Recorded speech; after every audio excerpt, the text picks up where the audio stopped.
wouldst thou once more play the savior? It's fitting that you can't simply access Dark Souls' new DLC from a menu and start it up on a whim. Far from it.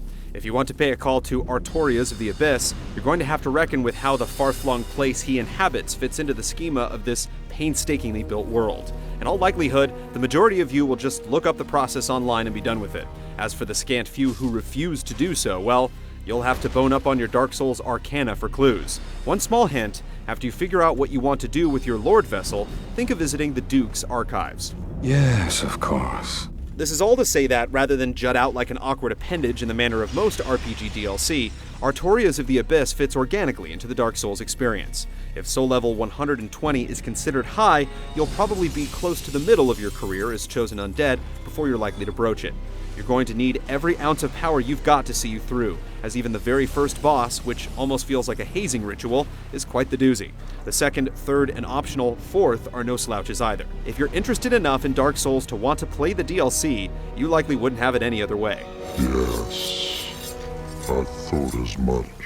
Artorias of the Abyss adds a sizable chunk of real estate to Dark Souls. Of the new areas included, 3 are legit ones inhabited by monsters and populated with treasures, and they all pull from various devious pages of the Dark Souls playbook.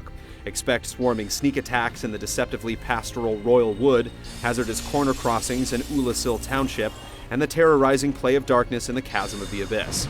If you're interested in the rarest treasures in the DLC, don't be too quick to dispatch bosses without slicing off their tails.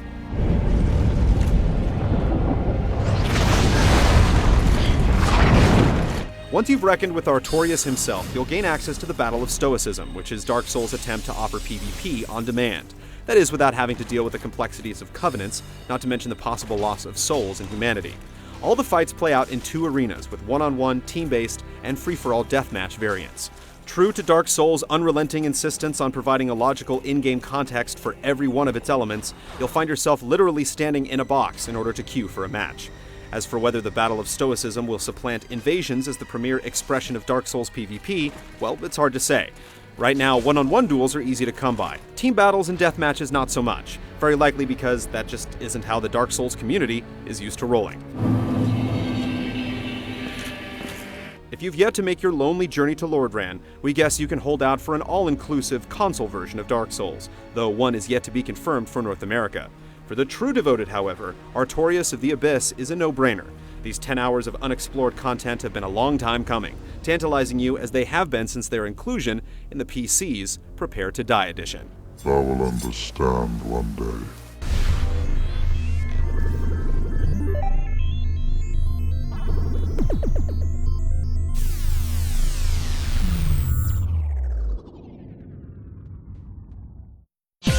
See this and other GT shows and game reviews on the GT Originals iOS app, available now on the App Store.